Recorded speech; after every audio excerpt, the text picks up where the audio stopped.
vamos a dar inicio a nuestro seminario institucional y en esta ocasión tengo el honor de presentar a la doctora Cancino, Patricia Cancino, que trabaja en la Universidad de Valencia, en España, y con la cual estamos teniendo ahorita recientemente una colaboración. Y les voy a decir un poquito su resumen súper resumido, ¿no? Para que se den cuenta. Es una persona muy joven, pero con muchísima experiencia, ¿no? En realidad, ella estudió este, dos licenciaturas, estoy viendo aquí en su currículum, o sea, que es bastante rara, ¿no? O sea, una licenciatura en química y luego una licenciatura en Food Science and Technology.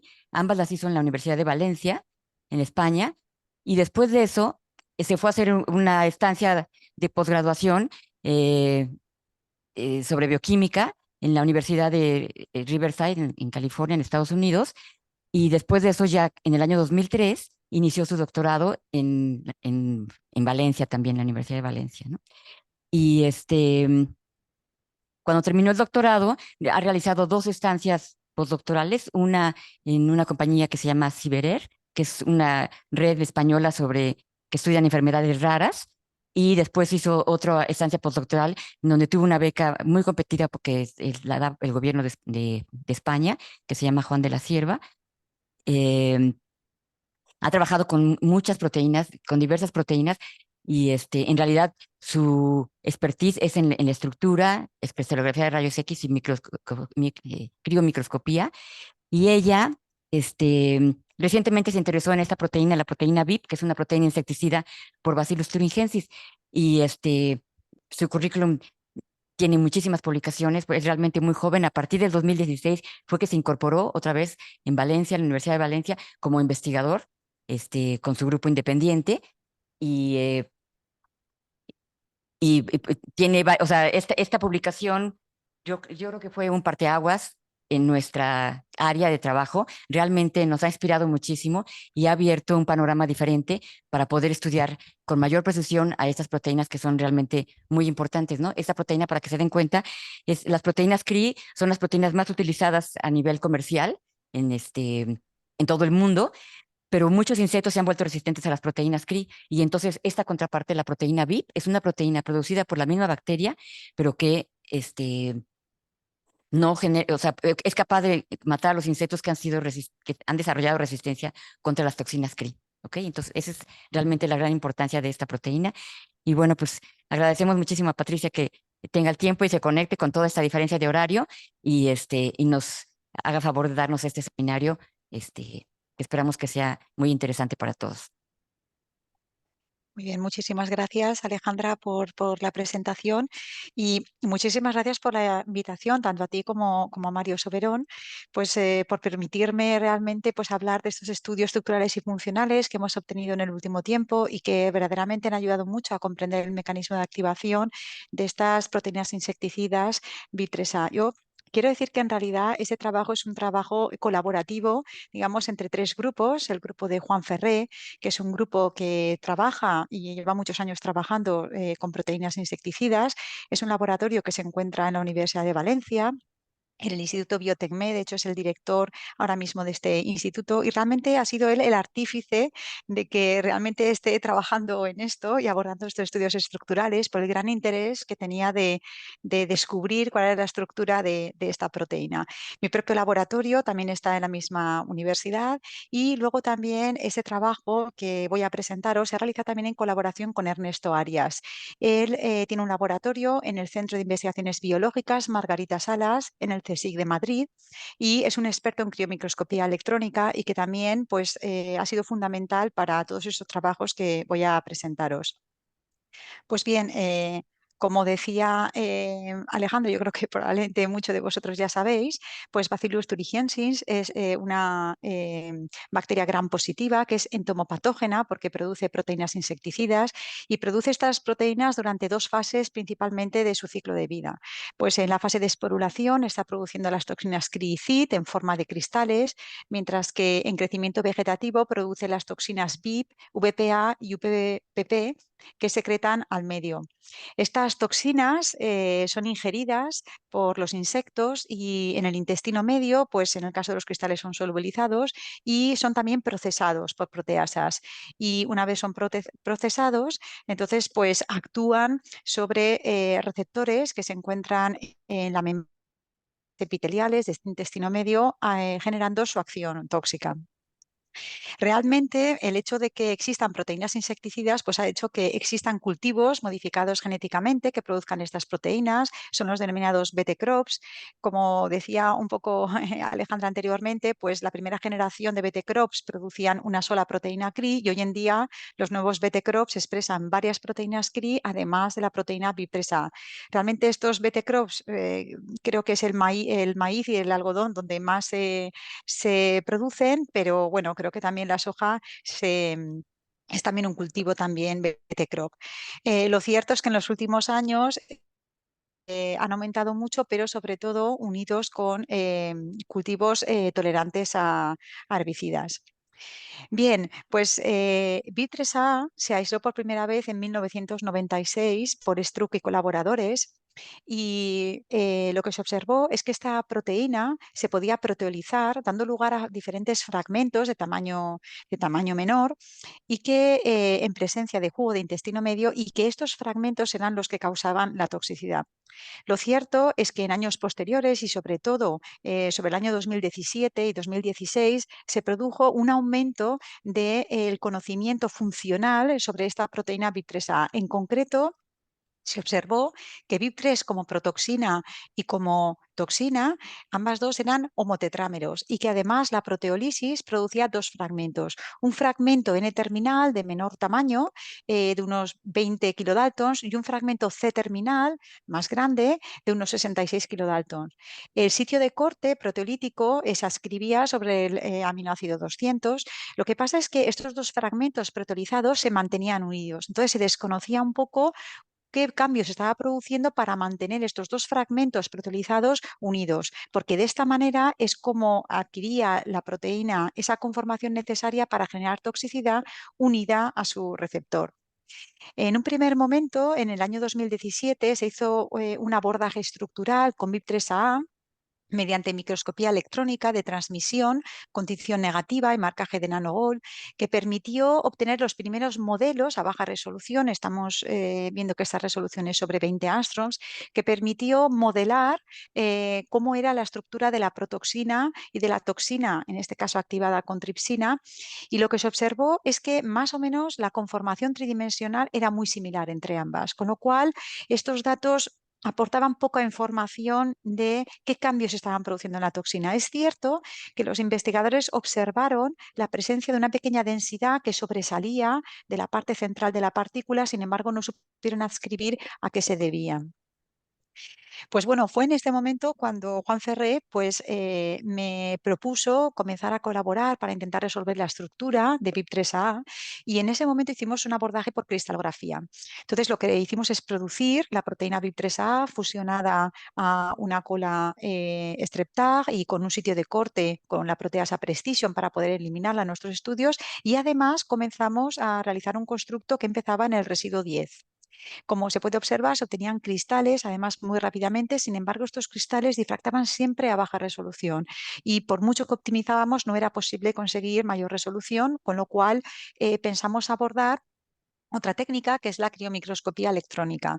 Para ello lo que hicimos fue enviar muestras de IPTRESA al CIB, al Centro de Investigaciones Biológicas Margarita Salas. Ahí tienen un centro, una facility de microscopía electrónica y Rafael Núñez pues, realizó los primeros estudios de tinción negativa que demostraron, esto es una micrografía de tinción negativa, que demostraron que la muestra era homogénea y de alta calidad. Aquí se pueden observar cada una de las partículas y esto ya nos llevó realmente a comenzar la colaboración con Rafael y Ernesto Arias. Concretamente, Ernesto es el responsable científico de esa facility de microscopía electrónica para realizar criomicroscopía y poder obtener la estructura a alta resolución.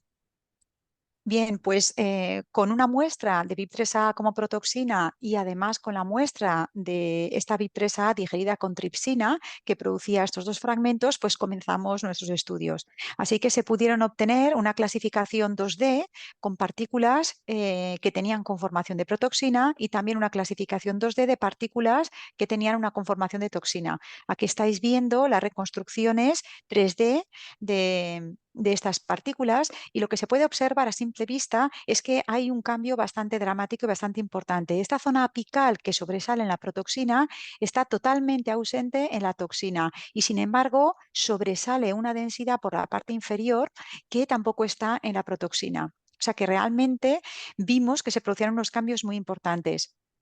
Hay que decir que en las muestras y en las rejillas que contenían las partículas se observaba que un 30% de las partículas correspondían o mantenían la conformación protoxina, aún siendo activadas por la tripsina totalmente y observando que la mayor parte eran o tenían conformación toxina. Eso lo que nos estaba diciendo es que realmente la activación que se hace, la digestión, aunque pueda ser total, la activación y la transformación de la conformación puede ser que en vivo esté estimulada por la unión probablemente a receptores o a otras moléculas, algo que in vitro no está completamente favorecido.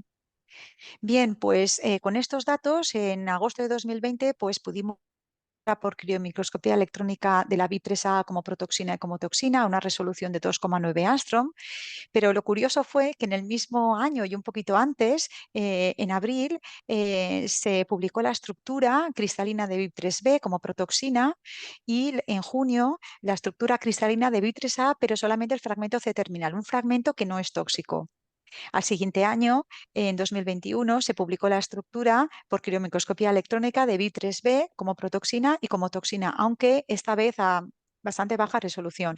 Sin embargo, todos estos datos han sido muy útiles para confirmar nuestros propios datos y también para, digamos, observar y entender mejor cómo es la estructura de la protoxina y también cómo es la estructura de BIP3A como toxina. Pues la pregunta es, ¿cómo es esta estructura de vitresa en conformación protoxina? Pues como estáis viendo aquí, claramente es un homotetrámero, como ya se dijo con anterioridad, y tiene una forma un poco piramidal, como podéis ver, como la parte superior entrecruza a todas las subunidades, están interaccionando todas ellas, mientras que sobresale de cada subunidad unos dominios. La parte apical y la parte más media está formada por regiones helicoidales, mientras que la parte que sobresale de cada subunidad está formada por dominios con hojas beta.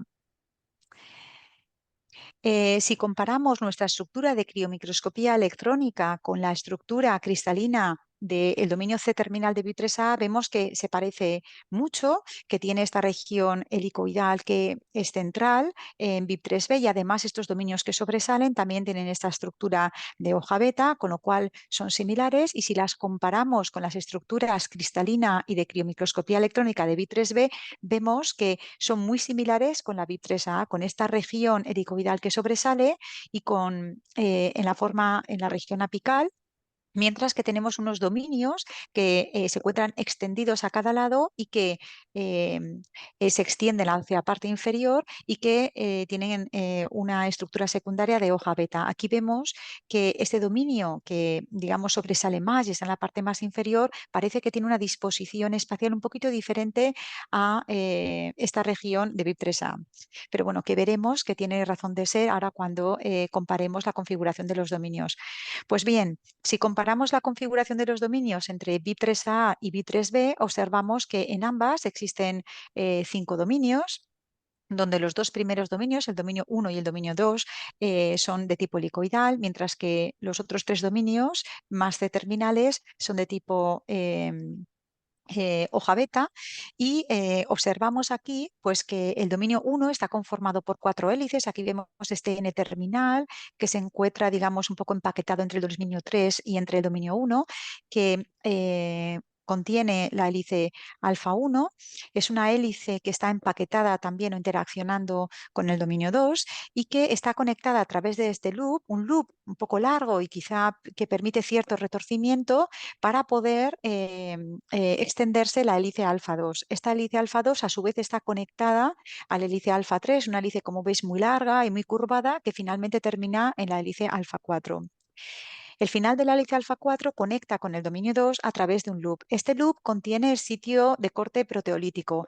Sin embargo, nosotros en la estructura no encontramos densidad electrónica para poder trazar los residuos que componían esta región, probablemente debido a la flexibilidad. Sin embargo, este sitio proteolítico sí que pudo ser trazado en la estructura de BIP3B.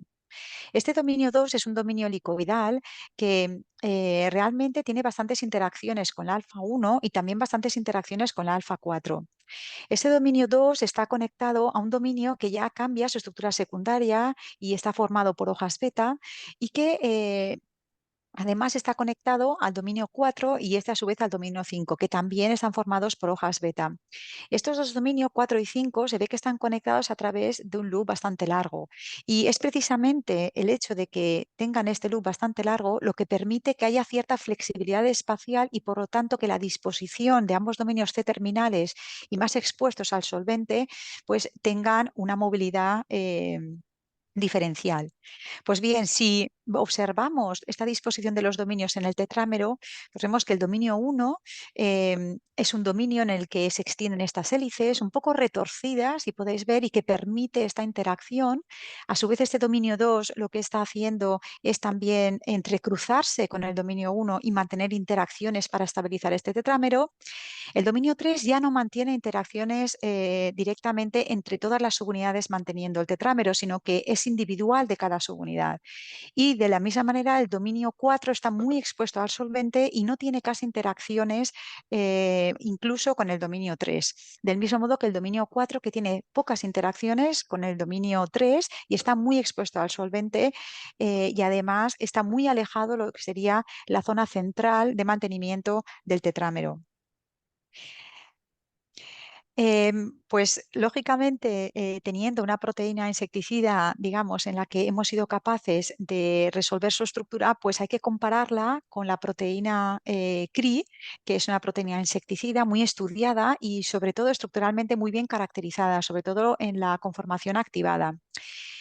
Aunque BIP3 contiene 3 dominios y la cría activada, aunque BIP contiene 5 dominios y cría activada contiene 3 dominios, en realidad hay bastante homología entre las dos. Si nos fijamos, la región N-terminal es de tipo helicoidal, mientras que las regiones C-terminales son de tipo hoja beta. Si BIP3 no contuviera el dominio 1 y no contuviera el dominio 5, sería bastante parecida a lo que sería la configuración de dominios en cuanto a la CRI. De manera que el dominio 2 correspondería de la BIP, correspondería al 1 de la CRI y el 3 y el 4 corresponderían al 2 y el 3. De hecho, estructuralmente se parecen mucho el dominio 3 de la BIP con el dominio 2 de la CRI y se parecen porque ambos dos comparten una configuración y es de motivo beta prisma. Si observamos, y esto es la superposición del dominio 3 de BIP3A y de BIP3B, vemos que está formado por 3 hojas beta. Veis una hoja beta en naranja, otra en rosa y otra en azul, que forma justamente este beta prisma. Pues esta configuración se observa también en el dominio 2, de manera que de alguna manera comparten cierta homología. Este dominio, en realidad, ese tipo de dominio beta prisma se encuentra también en las lectinas y están implicados en la unión a carbohidratos. Sin embargo, se ha demostrado que en el caso de las CRI, este dominio 2 está implicado en la unión al receptor a través de estos loops, el loop 1, el loop 2 y el loop 3. Podría proponerse, por tanto, que este dominio 3 en B podría tener una funcionalidad similar, es decir, de interacción con el receptor. Lo cierto es que experimentos realizados por el grupo de Shangao pues han demostrado que al menos las células SF9 ex vivo, pues el dominio 3 en solitario puede unirse a la membrana de estas células. Aunque realmente in vivo en la membrana epitelial de Spodoptera frugiperda, ese dominio 3 no puede unirse, necesitaría ir asociado al menos con el dominio 2. Pero bueno, creo que queda bastante claro que es posible que el dominio 3 participe en la unión de B3 a las células.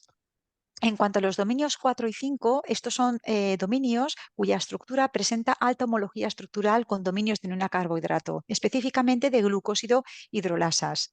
Sobre todo, haciendo una homología estructural con todas las estructuras que hay en el PDB, se observa que con quien presenta mayor homología estructural es con un dominio de un carbohidrato de la familia 16. En concreto, con un dominio CBM que se encuentra en una mananasa presente en una bacteria termófila. Si vemos la superposición de este CPM16 sobre cada uno de estos dominios, como la estructura de este CPM16 se obtuvo en presencia de celopentaosa, vemos que claramente el sitio de unión al carbohidrato estaría bastante conservado también en el dominio 4 y dominio 5. Esto claramente propone que estos dominios están relacionados con la unión a azúcares y de hecho se sabe que dominios CBMs de un carbohidrato en tándem aumentan la afinidad por unión a azúcares, con lo cual la presencia de estos dos dominios probablemente sirven para unir carbohidratos con mayor afinidad. Realmente el grupo de Shan Gao también ha demostrado que BIP3A puede reconocer azúcares. Aquí tenemos un glycan array que ellos realizaron hace algunos años, en los cuales se ve que BIP3A puede unirse a azúcares simples, en concreto a diversos de ellos y sobre todo a N-acetilglucosamina, que sería el azúcar presente en la quitina que se encuentra en la membrana peritrófica. Además, también podía unirse a quitobiosa y a quitotriosa, que en realidad es un disacárido de glucosamina y un trisacárido de glucosamina que son, digamos, muy parecidos a la N-acetilglucosamina. De hecho, más recientemente ellos han demostrado que el dominio 5 solo se une a membrana peritrófica y que también une oligosacárido de glucosamina. Aquí tenemos un estudio de interacción entre el dominio 5 y la quitotriosa, medido por termoforesis, que observamos que se une casi igual de bien, podríamos decir, el dominio 5 a la quitotriosa, igual de bien casi que BIP3A. Es verdad que las constantes de disociación obtenidas no son muy pequeñas, podríamos decir, están en torno a 1 milimolar, son un poquito altas para tener una alta afinidad, pero bueno, es un paso y es una demostración que verdaderamente estos dominios C-terminales están involucrados en la unión de azúcares. Bueno, pues una vez hemos conocido un poco, caracterizado cómo es esta conformación protoxina, pues vamos a ver ahora un poco cómo es esa conformación toxina. Pues como hemos mencionado anteriormente, esta conformación de toxina carece de esta región helicoidal que se ve en la protoxina. Y sin embargo, observamos que en la parte inferior existe un colcol tetramérico donde intervienen una hélice de cada subunidad. Y este colcol tetramérico en realidad nosotros lo pudimos trazar desde el residuo 95, o sea que nos faltaba esta parte del colcol que os estoy poniendo aquí en color blanco y que correspondería al trozo que nos faltaría. Realmente este colcol es muy largo y llega a medir unos 200 angstroms. Una de las cosas interesantes que observamos es que al inicio casi del coil pues nos encontramos un ion unido, casi en la zona de nucleación de este coil. Claro, esto lo que nos quería decir es que el radio de este coil podía al menos acomodar iones. Nosotros dijimos que este ion era magnesio porque justamente en la solución de purificación añadimos magnesio y este magnesio estaba coordinado con 4 asparaginas, en concreto la asparagina 163 proveniente de cada una de las subunidades. Por lo tanto, pues esto nos dio que pensar si realmente en la conformación de toxina se podían los iones, digamos, pasar a través o realmente simplemente este ion que habíamos observado tenía un efecto estabilizador en esta conformación. Hay que decir que perdón, habría que decir que la conformación del resto de dominios, el dominio 2 y los dominios 3, 4 y 5, permanecen exactamente iguales que en la conformación de protoxina. Pues bien, viendo qué papel podía tener el magnesio acomodado en este coil, observamos que había una estructura de otro coil tetramérico que también contenía un ion unido y que ese ion estaba estabilizado también por la interacción de varias asparáginas. Esto es lo que nos llevó a pensar, esto era una fosfoproteína del virus Sendai que estaba unida a calcio, esto es lo que nos llevó a pensar y a buscar información de si esto, bueno, era bastante habitual en las proteínas. Y lo que observamos es que el grupo de Andrei Lupas, ya en el año 2019, había dictaminado que los colcoides triméricos podían acomodar iones y que los iones los acomodaban en la posición D de la héptada repetida que se encontraba formando parte del colcoid y que se encontraban siempre asociados a asparaginas. Cuando nosotros observamos la posición de la asparagina que estaba coordinando el magnesio, observamos que se encontraba en una héptada repetida y que justamente en la posición 10, en la posición D, perdón, encontrábamos esta asparagina. Con lo cual, en la proteína de BIP3A teníamos una anti-layer, que es lo que dictaminaron este grupo, y por tanto creemos que este magnesio tenía un efecto estabilizador. Es posible que gracias a la presencia del magnesio en la solución de purificación, pues consiguiéramos estabilizar este coil-coil. Bien, pues si comparamos la estructura, por tanto, de la protoxina con la toxina, pues vemos que en este proceso de cambio conformacional y de ausencia de esta parte apical, pues se ha producido una remodelación de las hélices y sobre todo de la hélice alfa 1, alfa 2, alfa 3 y alfa 4 y menos alfa 4. Alfa 4 permanece localizada en la misma posición.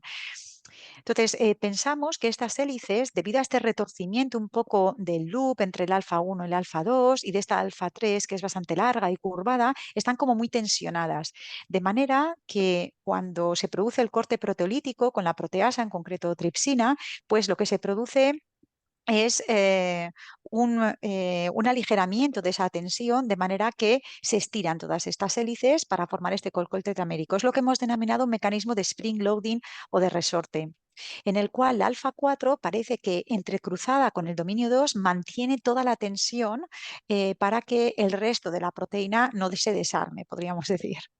Bien, una cosa que nos pareció muy curioso es que en las micrografías y en la clasificación 2D observábamos que el final del coil parecía un poco desorganizado, de manera que parecía como una especie de cepillo, ¿no? De manera que parecía que este podría corresponder a hélice alfa 1. ¿Y por qué hélice alfa 1? Porque esta hélice es una hélice anfipática. Quiere decir que por una cara tiene residuos apolares que están interaccionando con el dominio 2 y también con la hélice alfa 3, mientras que por la otra cara tiene residuos polares y cargados incluso. De manera que con esta configuración no puede formar parte del cocoide tetramérico. Por tanto, debía tener otro tipo de función. Y nosotros pensamos en aquel momento que esa función está implicada en una membrana. Y bueno, como veremos más adelante, pues este es el caso. Bien, pues si la alfa 1, alfa 2 y alfa 3 pues están remodelando, ¿qué sucede con la alfa 4? Hemos dicho que alfa 4 realmente es una hélice que hace un mantenimiento de toda la estructura para permitir esa remodelación. Si nos fijamos mirando desde la parte más apical o más de nucleación de la hélice alfa 4, observamos que está interaccionando todas las alfa 4 de cada una de las unidades, están interaccionando a través de la trionina 167 y además hay otros residuos que interaccionan con residuos del dominio 2. De manera que cuando se produce la remodelación, se produce una reorganización, un reposicionamiento ligero de esta hélice alfa 4, pero manteniendo todos esos contactos. De manera que la trionina 167, que es el origen de la nucleación de este coilcol tetramérico, mantiene sus interacciones entre las subunidades y también se mantienen las interacciones con el dominio 2. De manera que el alfa 4 tiene una función fundamental de este mantenimiento, con simplemente una recolocación puede permitir la producción de este coil-coil. Bien, pues el hecho de que se haya resuelto la estructura de BIP3B en conformación toxina, la verdad es que fue para nosotros muy importante porque también confirmaba nuestros datos en cuanto a la conformación de la toxina. De manera que en esta conformación también se veía totalmente ausencia de esta región helicoidal apical que se observa en la protoxina y también se observaba la formación de este coilcol tetramérico. Sin embargo, estos investigadores solamente observaban un trocito bastante pequeño de este coilcol tetramérico. Tampoco se observaba presencia de ion. Es probable que la ausencia de este ion pues, no estabilizara suficientemente este coil-coil y por eso se viera un trocito más pequeño. De nuevo, el resto de dominios, el dominio 2 y el resto de los dominios 3, 4 y 5 se mantienen con una conformación similar. Una de los hallazgos más importantes o resultados más importantes que realizaron el grupo que resolvió la estructura de la PI3B fue realmente observar que como conformación toxina se unía a liposomas y que esta unión se producía a través de la región del dominio 1 y sobre todo de la región más, digamos, final de este colcol tetramérico. Aquí tenemos una tomografía crioelectrónica en la cual se observan estas vesículas unilaminares grandes y en las cuales tenemos unido aquí varias moléculas de la VIP3B como toxina y se ve claramente cómo ese final del colcón tetramérico está interaccionando directamente con estas vesículas. Esto querría decir también que in vitro VIP3 al menos podría unirse a la membrana sin necesidad de interaccionar con el receptor. Esto es una característica que también se ha observado en las proteínas CRI.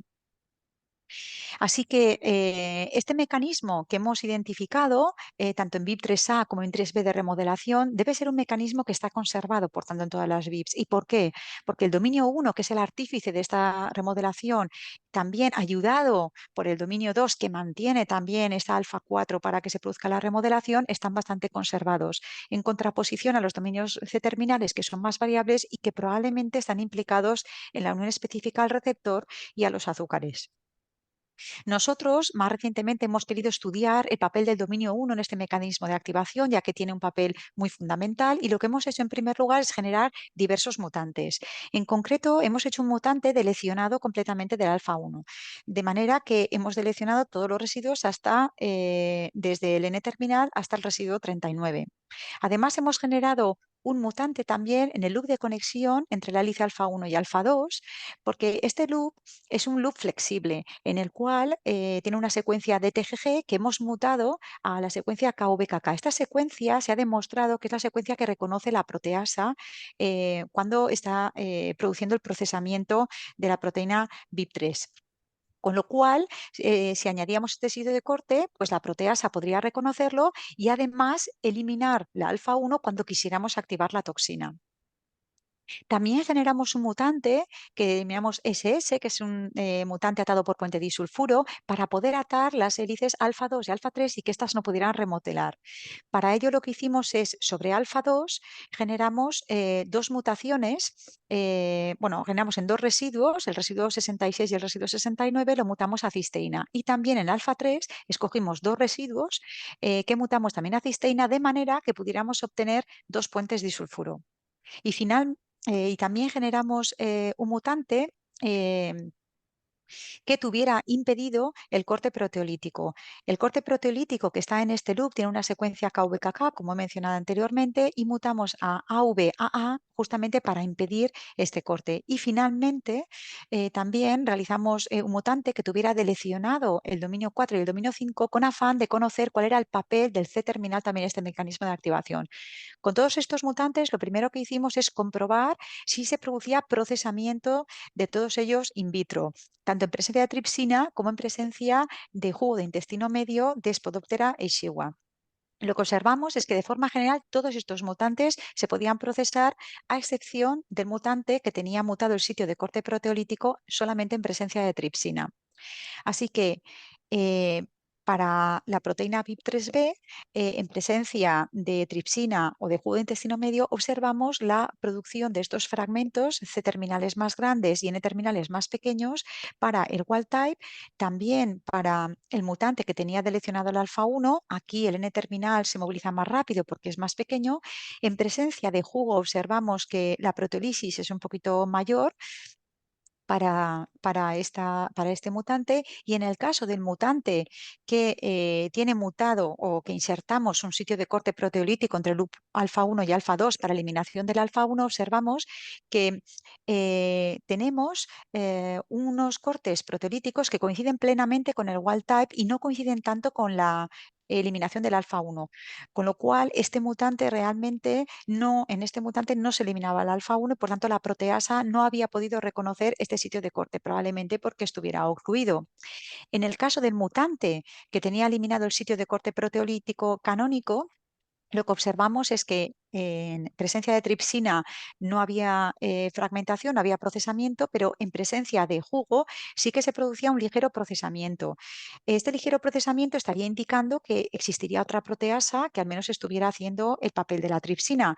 Y lo que se hizo para comprobar es que in vivo se añadió este mutante a las larvas y luego se extrajo el intestino medio y por Western se comprobó que efectivamente a tiempos cortos y tiempos largos este mutante se podía proteolizar y que daba lugar a dos fragmentos con un tamaño similar al wild type, lo que nos estaría diciendo que el sitio de corte no canónico se encuentra muy cercano al sitio de corte proteolítico propuesto. El mutante que no tenía los dominios C-terminales generaba dos fragmentos, como era esperable, y en el caso del mutante que estaba atado por puente disulfuro, observábamos que también se proteolizaba, pero observamos algo curioso, y es que el dominio N-terminal cuando teníamos este mutante en ausencia de beta-mercaptotanol, pues se movilizaba mucho más rápido. Esto quería decir, por tanto, que este N-terminal de alguna manera estaba atado por el puente disulfuro, tenía una conformación más compactada y se movilizaba más rápido, porque en presencia de agente reductor, pues recuperaba la movilidad del wild type. Y además comprobamos que esta movilidad se debía realmente a la presencia de los dos puentes disulfuro, porque generando un mutante solamente para los dos residuos del alfa-1-cisteína, pues esta movilidad no se observaba. De hecho, además comprobamos la presencia de los dos puentes disulfuro por espectrometría de masas. Una vez comprobado el procesamiento de estos mutantes, pues pasamos a evaluar si eran capaces de realizar el cambio conformacional a toxina. Y esto lo evaluamos por microscopía electrónica con tinción negativa. Por lo tanto, comparamos todos estos mutantes con una clasificación 2D de la proteína wild type. Como se puede ver aquí perfectamente, el wild type puede remodelar y puede adquirir esa conformación de toxina con este coilcoil tetramérico sobresaliendo y con esta región flexible que se observaba al final y que dictaminamos que podría ser la alfa-1. En el mutante que no contenía el alfa-1, vimos claramente que se podía remodelar y se podía remodelar incluso en ausencia de tripsina. Además, tampoco observábamos esta región flexible que habíamos propuesto que correspondería al alfa-1 y realmente teníamos razón porque no estaba esta región. Con lo cual, esto lo que nos estaba diciendo también de manera muy importante es que el alfa-1 tiene un papel también de mantenimiento de estas hélices. Probablemente esta alfa-1 que está interaccionando con el dominio 2 y con la hélice alfa-3, pues tiene un papel también de sujeción de todas estas hélices que sobresalen. El resto de mutantes no demostró que las partículas o que la proteína tenía conformación toxina. Y ahora lo que quisimos hacer es comprobar si existía o si eran tóxicas cada uno de estos mutantes y lo comparamos con la toxicidad que presentaba el wild type. Lo que observamos es que, como era también un poco esperable, el mutante que tenía mutado el sitio de corte proteolítico y que habíamos observado que in vivo sí que se podía procesar, presentaba también toxicidad similar al wild type. El mutante que tenía la inserción de este corte proteolítico en el loop alfa-1 y alfa-2 también presentaba toxicidad, pero una toxicidad menor. Es probable que la inserción de esa secuencia que pierde flexibilidad pues hiciera que la remodelación pues no fuera tan eficiente. El resto de mutantes no presentaban toxicidad. Con lo cual, cuando correlacionamos la toxicidad in vivo con el cambio conformacional, lo que observamos es que verdaderamente el alfa-1 es muy importante para este cambio conformacional y también para la toxicidad, que realmente existe otro sitio de corte también respecto del canónico, probablemente muy cerca del canónico, y que el cambio a toxina necesita de la flexibilidad que le da el loop alfa-1 y alfa-2 para que se pueda producir esa toxicidad. También es necesario que las hélices alfa-2 y alfa-3 remodelen y también es necesaria la presencia de los dominios 4 y 5, no solo para el cambio, probablemente sujetando y manteniendo que la proteína pueda remodelar fácilmente, sino también para la toxicidad. Por lo tanto, el cambio conformacional es muy importante para la toxicidad y la presencia del alfa-1 es fundamental, así como la presencia de los dominios C-terminales. Pero ¿por qué realmente esta alfa-1 es tan importante? Probablemente por ese carácter anfipático que presenta.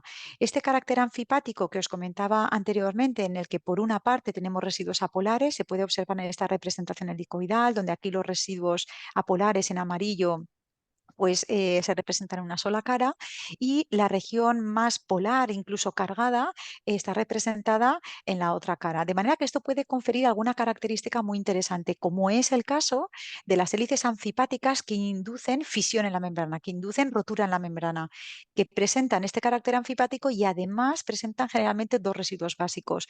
De hecho, este es el caso de la hélice alfa 1, que presenta la lisina 31 y la lisina 39, como se puede ver aquí.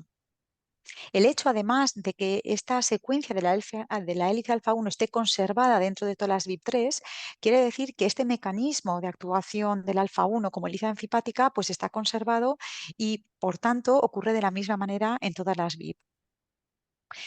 Entonces, ¿podemos ser capaces de influir sobre el carácter anfipático del alfa 1 para, por lo tanto, aumentar la toxicidad? Si es que es lo que queremos en nuestro caso, pues la respuesta es sí. Realmente realizamos también un mutante de la metionina 34 a la leucina, es este residuo que se ve aquí en la parte un poco trasera. Realmente la metionina y la leucina son residuos hidrofóbicos, sin embargo, la leucina tiene un índice de hidrofobicidad un poquito superior. La utilización de este mutante fue porque en estudios anteriores por el grupo de Juan Ferré, pues observaron que BIP3AF, el mutante este en BIP3AF, aumentaba la toxicidad. Por lo tanto, se decidió hacerlo sobre BIP3A. Este mutante podía remodelar del mismo modo que el wild type. Incluso presentaba también esa región final flexible del colcol tetramérico, pero era casi 4 veces más tóxico. Esto lo que nos estaba diciendo es que quizá el aumento de la hidrofobicidad que presentaba la leucina pues era importante para la estabilización y para la interacción del alfa 1 con la membrana. Así pues, con todos estos datos, pues podemos ya presentar como un mecanismo de activación de VIP3 en el cual la protoxina en presencia de la proteasa pues se activa, permitiendo pues aligerar un poco la tensión de estas hélices del dominio 1 que están un poco retorcidas y que manteniendo tensión, de manera que una vez se libera esa tensión, pues pueden moverse libremente, pueden abrirse, pueden desplegarse y bajar a la parte inferior de la molécula, de manera que en esa parte inferior ya se pueden plegar para adquirir ese colcol tetramérico que dará lugar finalmente a una inserción del alfa 1 en la membrana. Aunque este modo de activación pues lo tenemos creo que bastante caracterizado, pues todavía en el campo el modo de acción de la VIP3 pues no se conoce con claridad. Se han propuesto diferentes tipos de modo de acción, probablemente todos ellos sean válidos, de manera que VIP3 tiene ese modo un poco pleiotrópico de actuación que bueno, que podíamos resumir como que BIP3, liberada en el lumen del intestino, pues las proteasas actúan sobre ella de manera que se procesa. Esta BIP3, a través de sus dominios C-terminales, interaccionaría con la membrana peritrófica y, bueno, la traspasaría de manera que llega al receptor.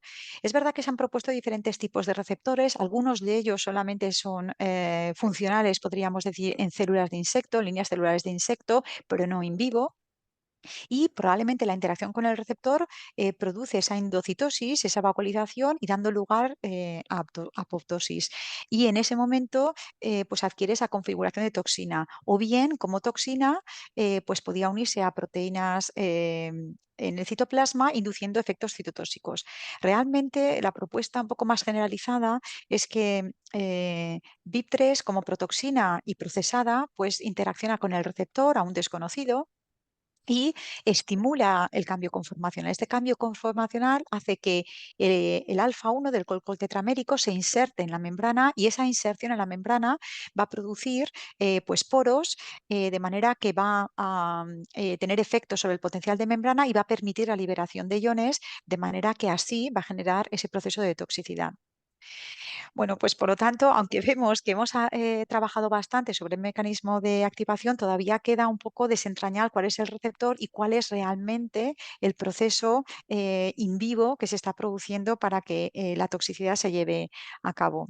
Yo quisiera terminar dando las gracias a todas las personas que han contribuido en los estudios estructurales y funcionales de BIP3A para que podamos conocer mejor el funcionamiento de esta proteína. Del laboratorio de Juan Ferré, Yolanda B Rafael y María Lázaro, del laboratorio de Ernesto Arias, Rafael Núñez, y de mi laboratorio los doctorandos Juanjo Huesa y Francisco Paredes. Y también, por supuesto, gracias a la financiación española, pues que nos permite investigar y resolver, la verdad, que mecanismos moleculares muy interesantes.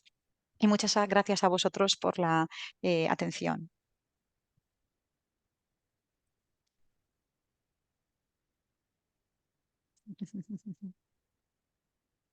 Bueno, abrimos entonces la sesión a preguntas. A ver, Alberto. Sí, sí, sí, sí, ¿me escucha? Sí, sí, sí, le escucho, sí. Muy interesante. Eh, ¿Qué idea tienen de cómo esa estructura que penetra la membrana puede generar un poro? Y si se sabe si el magnesio bloquea la conducción de de la proteína cuando hace actividad de canal. La verdad es que no hemos hecho estudios de ese tipo que nos pueden ayudar a ver si realmente BIP3A puede actuar como un canal de iones. Nosotros no pensamos que pueda actuar como un canal de iones, aunque el diámetro sí que puede acomodarlos y se ve, creemos que el magnesio que encontramos simplemente tiene un papel estabilizador realmente de este coilcol tetramérico. Es decir, ayuda a que se estabilice de manera que pueda insertarse en la membrana. Esta inserción, por lo tanto, se haría a partir de la hélice alfa 1. Esta hélice alfa 1 con este carácter anfipático que desestructuraría la membrana y se insertaría, digamos, disrumpiéndola y por tanto haciendo que en algún momento pues, puedan los iones pasar, pero a través de los poros que, digamos, generaría esa inserción. Al menos esa es la idea. ¿Y la hélice alfa 1 tiene lo suficientemente la longitud para atravesar la membrana o no? Se me hace que es como muy cortita, ¿no? La hélice alfa 1, la verdad es que ahora pensando no sabría decirte. Es verdad que las membranas más o menos tienen unos 40 angstroms de espesor. Realmente esta hélice pues tendrá un espesor menor, más o menos por las vueltas de hélice. No sé si a lo mejor tendría 20 angstroms quizás esta hélice alfa 1. Eh, yo creo que, o sea, su papel es realmente disrumpir y a la vez estabilizar un poco. Realmente no sé si llega a penetrar completamente. De hecho, si se ven la tomografía crioelectrónica de BIP3B, no parece que haya una inserción completa, ¿no? Más bien parece como una inserción parcial en la parte superior. La verdad es que hay que hacer más experimentos para realmente dictaminar. Esta es la parte un poco que ya nos queda de investigar, sobre todo también con quién es el receptor, ¿no? Esto también es una pregunta, receptor específico al menos, ¿no? Estas dos preguntas son importantes, sí, sí. Y de hecho se está trabajando en ello, ¿no? Sobre todo el grupo de Juan Ferré está poniendo bastante esfuerzo en ello. Sí. ¿Otra pregunta, Mario? Este, una cosa muy interesante es la homología estructural de las CRI con la VIP. No sé si, porque no hay mucha identidad en la secuencia de aminoácidos. Lo que es curioso es que las dos están producidas por la misma bacteria. Es decir, la pregunta es si tienen alguna idea si hay un origen evolutivo común o si una dio origen a la otra. En fin, no sé si ese tipo de preguntas. Pues la verdad es que no sabría qué contestarte, porque la verdad es que hasta ese punto no hemos indagado, yo particularmente tampoco he indagado. Lo que sí que se podría, a ver, vuestros estudios en el último tiempo sobre los mutantes a cisteína y un poco esta proposición de que verdaderamente también la CRI puede remodelar y puede también producir como una especie también de aguja, podríamos decir, ¿no? O de colcol, bueno, no colcol tetramérico, pero podía exponer estas hélices, pues yo creo que está dictaminando que existen o sea, que existe mucha más homología estructural que homología de secuencia. Quiero decir que a veces está claro que la homología de secuencia nos está diciendo que los mecanismos son similares, pero muchas veces eh, diversidad de secuencias que a lo mejor tienen una homología del 20% o del 30%, realmente tienen configuraciones similares y tienen mecanismos similares. Quizá habría que mirar si existe alguna manera de ver heptadas repetidas en la alfa 1, alfa 2 y alfa 3 de las CRI. No sé si esto sería el caso. Si existe también una porción del alfa 1 que sea anfipática, no sé si esto se ha estudiado y digamos que de alguna manera podríamos correlacionar. Es posible que claro, si el origen es VIP, pues la pérdida del dominio 1 y del dominio 5 pues daría lugar un poco a las CRI, ¿no? Necesitaría oligomerizar de alguna manera para mantener, digamos, esa toxicidad como oligómero, que pues no necesita la VIP porque tiene este dominio 1 que le confiere, digamos, esa estructura más tetramérica que sí que ya per se pues, da lugar a esa toxicidad como tetrámero sin ningún cambio y sin ninguna oligomerización, ¿no? Como en el caso de la CRI. La verdad es que es difícil de contestar.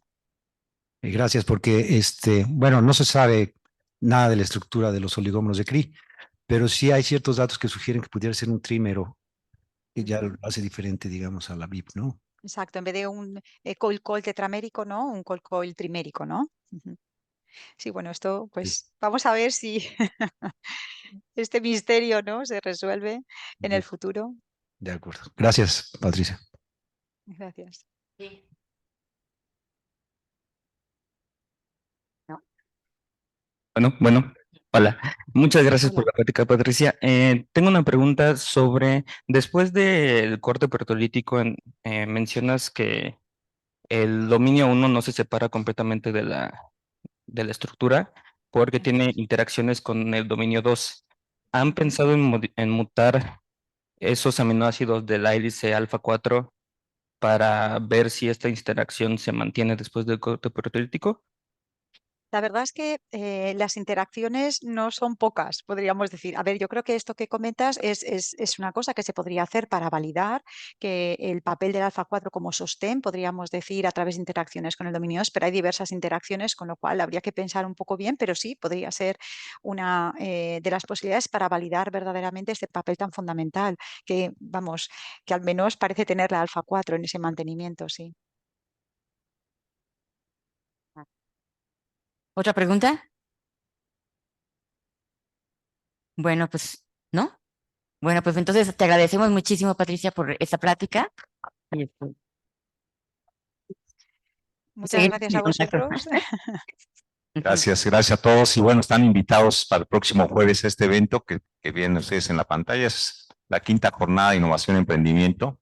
Iniciamos a las 9 de la mañana y pueden ver el programa en la página del instituto. Muchas gracias a todos. Muy bien, pues muchas gracias, Alejandra, y me despido de todos vosotros. Hasta luego. Estaremos en contacto. Gracias.